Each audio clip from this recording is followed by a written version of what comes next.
Break स्वागत है आप सभी का। सीधा सवाल देख रहे हैं, आपके साथ मैं हूं पंकज रौतेला। बीजेपी के केंद्र में सरकार के 2 साल और उन 2 सालों में उन तमाम वादों का पूरा होना या न होना, सफाई अभियान में क्या कुछ हुआ, क्या उस सफाई अभियान की पोल खुल गई, डिजिटल इंडिया कितना कामयाब हुआ, स्किल इंडिया की मुहिम कितने आगे बढ़ी है, सांसद आदर्श ग्राम योजना क्या फ्लॉप हो गई या फिर काम हो रहा है, कितने गांव आदर्श बने हैं आज भी। जिस तरीके से सहारनपुर में हम देख रहे थे, वहां पर भी गांवों का जिक्र नरेंद्र मोदी जी ने किया। महंगाई के मुद्दे पर कितनी कामयाब हुई है सरकार, बेटी पढ़ाओ बेटी बचाओ अभियान, इन योजनाओं की जमीनी हकीकत क्या है, यह जानने की आज हम कोशिश कर रहे हैं। हमारे साथ मेहमान जुड़े हुए हैं, उनसे चर्चा हो रही है और जानेंगे भी। शादाब चौहान साहब एमआईएम से आते हैं, आपको चर्चा में शामिल कर रहा हूं।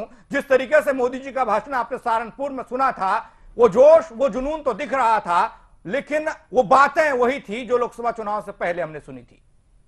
पंकज जी, वो तो दिखेगा क्योंकि वो एक अच्छे एक्टर हैं। मैं उन्हें अच्छे एक्टर मानता हूं, रजनीकांत की तरह जी। तो वो एक्टिंग करना तो जानते हैं, जैसे कि स्मृति ईरानी पार्लियामेंट में भी ऐसे ही एक्टिंग करती हैं जैसे वो टीवी चैनल्स पे करती थी, वो तो कॉमन है जी। लेकिन मैं किसानों से शुरुआत कर रहा हूं। जो वजीर आजम साहब ने वहां पर कहा सहारनपुर के अंदर जी, उन्होंने पहली बात कही कि मैं 700 करोड़ रुपया बकाया है उसको पे करूंगा जी। लेकिन वजीर आजम साहब हर जगह गलती, ये कहते हैं कि कौन सा काम गर्व का किया है जिससे गर्व महसूस, तो हर जगह झूठ। कम से कम किसानों पे तो झूठ ना बोलिए। 1400 करोड़ के करीब लगभग सहारनपुर मंडल का बाकी है और वो कहते हैं कि पूरे उत्तर प्रदेश का 700 करोड़ बाकी है।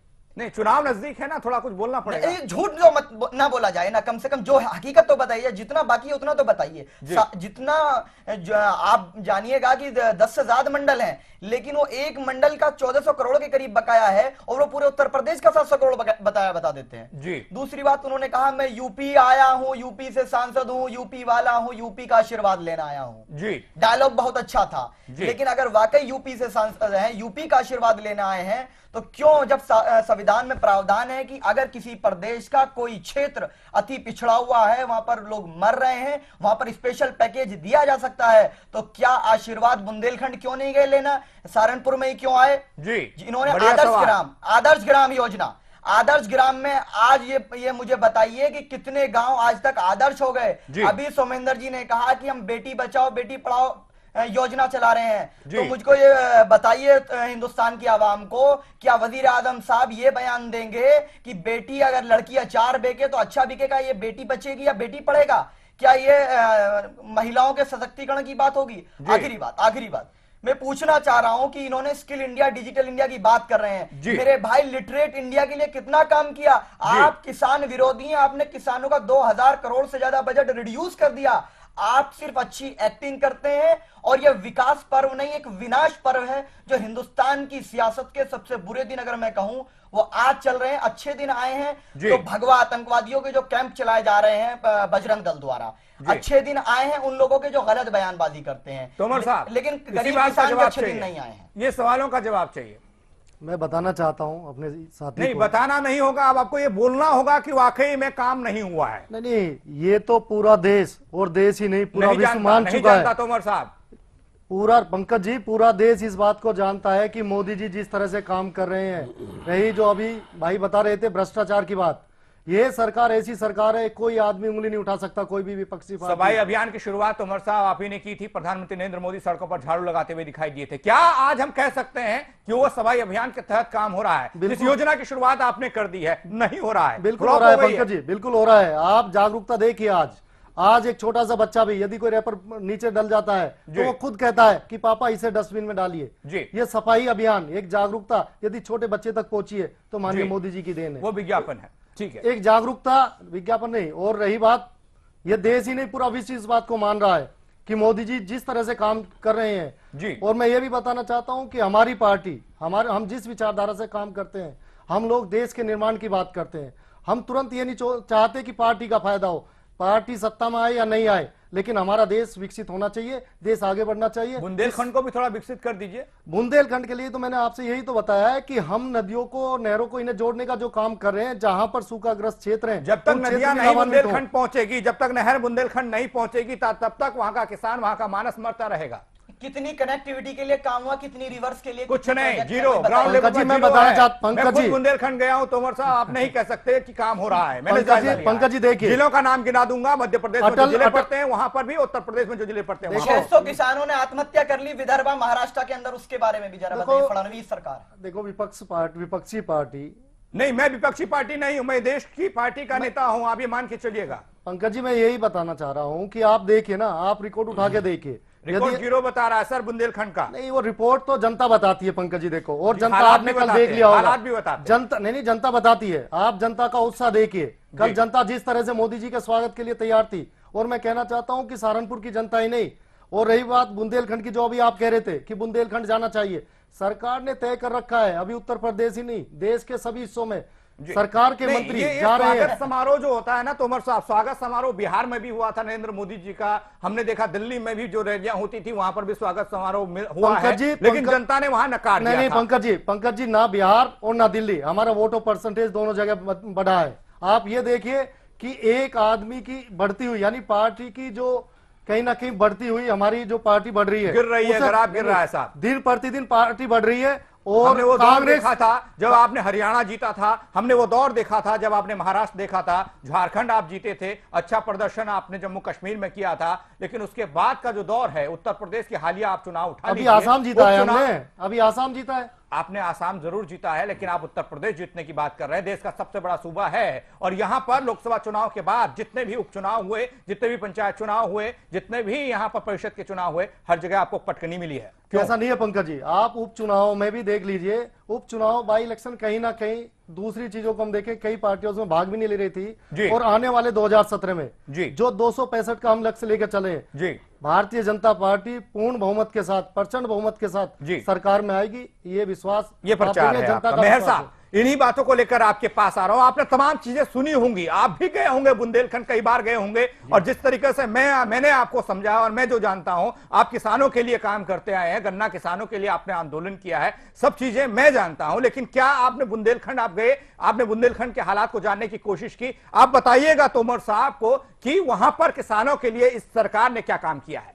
ये सरकार सेवा योजना के कोई काम नहीं कर रही जी जहां तक बात है, कागज की नाव बहुत दूर तक नहीं जाती है। जी ये कागज की नाव पे सवार है, झूठ का पुलिंदा है, केवल योजना और उसका प्रचार, जो अभी आप कह रहे कि सफाई अभियान की शुरुआत की फिर दिखाई नहीं दिया। जी ये जनता अच्छी तरह समझ चुकी है, जी और विश्वास इनका पूरी तरह से जनता से उठ चुका है। जैन साहब, इसी सवाल को लेकर आपके पास आ रहा हूं। विश्वास जरूर उठा है, सहारनपुर की रैली आपने देखी होगी, क्या आपको लगा कुछ डर है, क्योंकि उत्तर प्रदेश है और समाजवादी पार्टी की सरकार है? का डर ये तो बताइए। सहारनपुर की रैली, सहारनपुर में जो भीड़ है, 4 प्रदेशों की भीड़, मेरठ से 500 बस, मुजफ्फरनगर से 400 बस, खतौली से 100 बस, गाजियाबाद से 100 बस, उत्तराखंड से बसे, हरियाणा से बसे, आप पूरे एक देश का, आप समझिए कि आप ये गुजरात से बसे, आप देखिए देश का प्रधानमंत्री, भारत देश का प्रधानमंत्री, 125 करोड़ का प्रतिनिधि, प्रथम नागरिक अगर अपनी आवाज लगा के कहे कि यहाँ पे इकट्ठे हो, अपने पार्टी का संपूर्ण एडमिनिस्ट्रेशन, संपूर्ण सब कुछ लगने के बाद अगर कहीं पे जो है ना 1-2 लाख की भीड़ इकट्ठी हो गई, वो एक झूठी वादों का एक पुलंदा एक जनता के सामने प्रस्तुत कर दिया। आप ये देखिए, अगर किसान की ये बात करते हैं तो किसान को क्या मिलता है? या तो कोई चीज चढ़ जाती है पूंजीपतियों की सरकार है पूरी तरीके से। अगर प्याज बिकेगी तो 200 रुपए किलो, अडानी जी के गोदाम से निकलेगी तब 200 रुपए किलो बिकेगी, अगर किसान बेचेगा तो 1 रुपए किलो बिकेगी, जिसका भाड़ा जो है ना 1.25 रुपए किलो, बेचारा जेब से पैसे देके जाएगा। ये किसान की तोमर साहब, ये जो आरोप लग रहे हैं, जो बातें निकल कर आ रही हैं, इन आरोपों के चलते ही क्या आप उत्तर प्रदेश में सरकार बना सकते हैं? ऐसी हालत में अगर एक नागरिक ये चीजें देख रहा होगा, सुन रहा होगा, हकीकत ये बताती है कि महंगाई कैसे बढ़ रही है, हकीकत ये बताती है कि आपने जो वादे, जो बड़ी बड़ी बातें आप कर गए थे उस दौर में, जो आपने बाद में जुमले करार दिए थे, वो वादे पूरे तो हो रहे होंगे लेकिन जनता के सामने नहीं है। क्या इस बल पर आप उत्तर प्रदेश जीत सकते हैं? पंकज जी, उत्तर प्रदेश की जनता ये मन बना चुकी है कि इस बार ये तो 2017 चुनाव के बाद पता लगेगा कि मन किसकी 2017 में, लेकिन आपकी तैयारियां और आपके जो वादे, जो दावे, जिसको आज जुमला ये लोग बता रहे हैं, आपके राष्ट्रीय अध्यक्ष साहब ने कहा था, क्या इनके बल पर आप जीत सकते हैं? मैंने कहा नहीं, सहारनपुर की रैली को देख के आप ये एहसास कर सकते हैं कि तो रैली की जनता का हकीकत विश्वास। जैन साहब ने बताई नहीं, ना, और जैन साहब पूरी चीजें इन्हें जानकारी करने नहीं है। के लिए मैं बताना चाहता हूं, जी। 3 प्रदेश, और 3 प्रदेश में भी 2 जिले हमारे सिर्फ उत्तराखंड के थे, और 4 जिले हरियाणा के थे, जी, और जितनी इन्होंने बस बताई है, यदि मैं उन्हीं की बात करूं जी, आप ये देखिए कि इतनी बस कम देने के बाद भी यदि इतनी जनता पहुंच रही है तो ये मोदी जी का कहीं ना कहीं सरदार चौहान साहब, क्या भीड़ जुटने से जीत सुनिश्चित हो जाती है क्या? नहीं, भीड़ भीड़ जुटाने से देखिए, जीत मिल जाती सुनिए है। पंकज जी, जब कोई एक्टर एक्टिंग करता है तो लोग सुनने आ जाते हैं कि आज क्या एक्टिंग करने वाले हैं। हकीकत अगर उसके अंदर होती। नहीं चौहान साहब, हमने एक्टर नहीं प्रधानमंत्री चुनना था। हाँ, यही तो हमारे देश की जनता जो है बड़ी जिसे कहें कि एक दूसरे पे भरोसा करने वाली है, एतमाद करने वाली है। इन्होंने बड़े बड़े वादे किए, हिंदुस्तान की आवाम ने इनको मैंडेट किया कि चलो भाई इनको भी देख लेते हैं ये कितना काम करते हैं। लेकिन हुआ ये कि चुना था प्रधानमंत्री, मिल गया ऐसा एक्टर, इन्होंने कहा देश का गर्व। अभी गए थे रशिया में तो वहां वजीर आजम साहब राष्ट्रगान के दौरान चल रहे हैं, बताइए और क्या छोटे बच्चे को भी ये सादाब जी शायद वहां पर उपस्थित थे, इन्होंने देखा है। अरे पूरी मीडिया ने दिखाया, पूरी मीडिया ने दिखाया। पंकज जी, मैं इस पे कुछ कहना चाहूंगा कि ये सोमेंद्र जी जो बात कर रहे हैं, ये जो काट की हांडी है एक बार चढ़ती है, जनता ने एक बार मौका दिया है, अगली बार जनता इन्हें नकारेगी, सबके सामने पता लगेगा कि मैं जनता। कहना चाहता हूँ, आप तो इतने लंबे समय तक आपने इस देश पे राज किया है। नहीं, हमारे उसी की वजह से नहीं, उसी की वजह से राज किया, उसी की वजह से आज हम लोग यहाँ पे बैठे हैं, आज इतनी डेमोक्रेसी है, सब कुछ है। मेरा पूरा हो देने दीजिए। मैं ये पूछना, अभी उन्होंने बात की लिटरेट की, तो मैं ये पूछना चाहता हूं चौहान साहब, एक देश का प्रधानमंत्री विदेशों में तमाम जगहों पर जाता है, मूर्तियों पर जाता है, वहां पर गांधी जी की मूर्ति पर जाता है या बच्चों से मिलता है, लेकिन इस देश के प्रधानमंत्री को इतना सा समय नहीं मिलता कि वो किसानों के साथ जाए या बुंदेलखंड का दौरा करे, एक बार वहां भी चला जाए। इतना एक टाइम सेकंड नहीं है पंकज जी, इस पे हम कहना चाहेंगे, उनको एक्चुअली क्या है, पहले कभी वीजा नहीं मिला जी, और उनको विदेशों में घूमने का बहुत शौक है जी। अब उन्हें आराम से प्रधानमंत्री वजीर आजम होने के बाद जो है उनको वीजा मिलता है, बड़े प्यार से वहां बाहर उनको, तो इसलिए उनको विदेश घूमने से फुर्सत ही नहीं है। साल में एक मिनट मेरी बात पूरी होने दीजिए। देश के विकास की बात बता रहा हूँ, विकास हुआ है अडानी जी का, अंबानी जी का, रिलायंस का, जो जितने लोग हैं भैया हमारे को तो सभी पता है। आज ये बताइए, यदि देश के गाँव में बिजली तक आप पहुंचा नहीं पाए, नहीं बिजली कौन से गाँव में, आपने भी कुछ खास नहीं किया, कौन से गाँव में बिजली नहीं है ये बताइए। आप आरोप लगा सकते हैं। अभी शर्मा जी जहाँ रहने वाले हैं आपके बराबर में ये कश्यप बस्ती थी, यदि मैं बात करूं, बताओ वो कश्यप बस्ती जो मेरठ महानगर में आती है, नगर निगम के क्षेत्र में आती है, आपकी सरकार इतने लंबे समय तक रही, आज तक वहां नगर निगम में तो आप हो भैया। नगर निगम सरकार मेरठ के अंदर विधायक सबसे ज्यादा बीजेपी के, सांसद तो जनता का विश्वास है, मेयर बीजेपी का। माफी चाहता हूं आप सबसे, उसके बाद जिस चर्चा के लिए बैठा हूं, मेरे यहाँ पर सिर्फ मेरठ नहीं है, मेरे यहाँ पर सिर्फ दिल्ली नहीं है, मेरे यहाँ पर जनता सिर्फ विश्वास नहीं करती, आपको मौका दिया था बनाने के लिए। अरे सोमेंद्र शर्मा जी, आप भी 66 आप भी 48 साल रहे, सुनिए दूसरे की भी सुनिए, ठीक है 48 साल आपने हुकूमत की, सवाल पंकज जी ने हमसे किया था। नहीं बताइए जल्दी जल्दी, सभी की बात है, ठीक है, अच्छी बात है, जब हल्ला करना होता है तो सब लोग करते हैं। जब जिस दौर में यूपीए की सरकार थी, शर्मा साहब, प्रधानमंत्री मनमोहन सिंह कभी बोलते नहीं थे, कुछ भी हो जाए देश में बोलते नहीं थे, यही तो है, वो काम करते थे, वो बोलने नहीं में काम करने में प्रधानमंत्री मिला जो बोलता नहीं था, एक बोलते हैं वो भी काम नहीं करते, अब वो बोलते हैं, प्रेजेंट मुझे बात याद आ रही है कि पहले थे साइलेंट मोड पे, यह फ्लाइट मोड पर, हमेशा हवा में रहेंगे, वो हमेशा खामोश रहते थे। इस मुल्क की सोचने वाला वजीर आजम चाहिए। ये दूसरी जगह तो जाएंगे, उनकी दूसरे प्रधानमंत्री की मदद से मिलेंगे, पाकिस्तान की वजीर आजम की माताजी के पैर छुए, लेकिन अखलाक की माताजी से मिलने का इनको वक्त नहीं मिला। बिल्कुल, इनको किसानों के साथ जाकर 2 वक्त उनके साथ गुजारने का वक्त नहीं मिला, इनको विदर्भ, सीमांचल और बुंदेलखंड जाने का वक्त नहीं मिला। चौहान साहब, क्या आपकी पार्टी में कोई ऐसा नेता है जो देश का प्रधानमंत्री बन सकता है? बिल्कुल, ये तो आवाम तय करेगी, हमारी पार्टी में नेता बिल्कुल ये बात जो बोलता भी और चुप भी नहीं रहता हो। बिल्कुल, हमारे लीडर है इस वक्त के जितने भी सांसद है सबसे ज्यादा एजुकेटेड है, खुद राजनाथ जैसे लोग उस चीज को एक्सेप्ट करते हैं कि barrister Owaisi is the most educated parliamentary of the country. सांसद रत्न से सम्मानित हर किसी को नहीं किया जाता, मेरे लीडर को सांसद रत्न से सम्मानित किया गया। लोकसभा के अंदर जो एमपी सबसे ज्यादा एक्टिव है, जिसने 400 से ज्यादा सवाल उठाए, जबकि पूरे हिंदुस्तान का एवरेज 113-114 सवाल का है। हर मौजू पर मुल्क की तरक्की के लिए अगर पार्लियामेंट में खड़े होकर बात करता तो मेरा लीडर है। पठानकोट पे सबसे पहले मेरठ से कनेक्टेड थी, कट गई। नहीं, मैं देश की बात करूंगा शर्मा जी, माफी चाहता हूं, मैं शहर को लेकर नहीं चल रहा हूं, मैं देश पर चर्चा कर रहा हूं कि जी देश की बात कीजिए। मैं ये बता रहा हूँ कि मेरठ के अंदर जो नेशनल हाईवे था एनएच, मैं साहब आ रहा हूं आपके पास, एक मिनट दीजिए। एनएच 58 था हमारे मेरठ से दिल्ली कनेक्टिविटी के लिए जी। जो विकास की बात थी, यहाँ पे इसको चौड़ीकरण होना चाहिए था, इसका हाईवे बनना चाहिए था।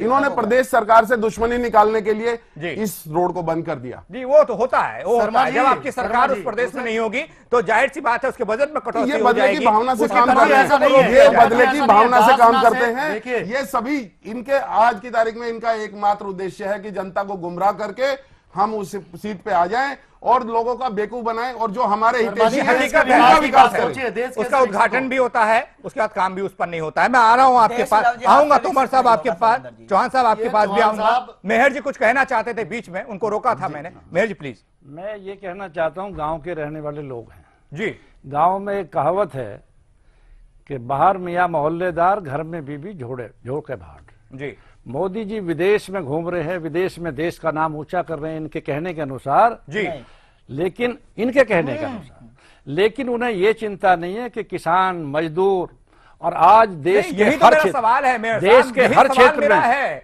जब उन किसानों से पूछा जाता है तो कहते हैं यहां तो प्रधानमंत्री जी को टाइम ही नहीं है हमारे बारे में सोचने का। गरीब मजदूर योजनाएं उनके लिए चला दी जाती हैं, लेकिन उन योजनाओं का क्या काम हो रहा है उस पर सोचने का इनको फुर्सत ही नहीं है। ये पहले साल की बात हो रही थी, दूसरे साल में तो कम ही दौरे किए हैं, पहले साल तो बाहर ही रहे। मेयर साहब, जी साहब, मेयर साहब कंप्लीट कीजिए। हमारा कहना यह है कि देश में किसी भी क्षेत्र में आप जाइए, जी अभी रियल एस्टेट की आप स्थिति देख रहे हो जो सबसे ज्यादा रोजगार प्रदान करता है। जी किसान की बात देख रहे हो, किसान के पास में अपने बच्चे के लिए बीमार हो जाए उसके लिए पैसा नहीं है। शुगर कैन में ये व्यवस्था कानून में कि उसे ब्याज मिले जी, लेकिन उस पर कोई ध्यान नहीं है। यहाँ का मजदूर, उसे मजदूरी नहीं मिल रही। जी रोजगार, जहां तक नौजवान की बात है, जी, एक ऑटो रिक्शा का उद्घाटन किया था माननीय मोदी जी ने जी, और ये कही थी कि अब रोजगार की जरूरत नहीं है, नौजवान स्वयं रोजगार इजाद करेगा। ये स्थिति आज देश के हर वर्ग की है और ये बाहर कह रहे हैं कि देश का नाम बहुत ऊंचा किया है।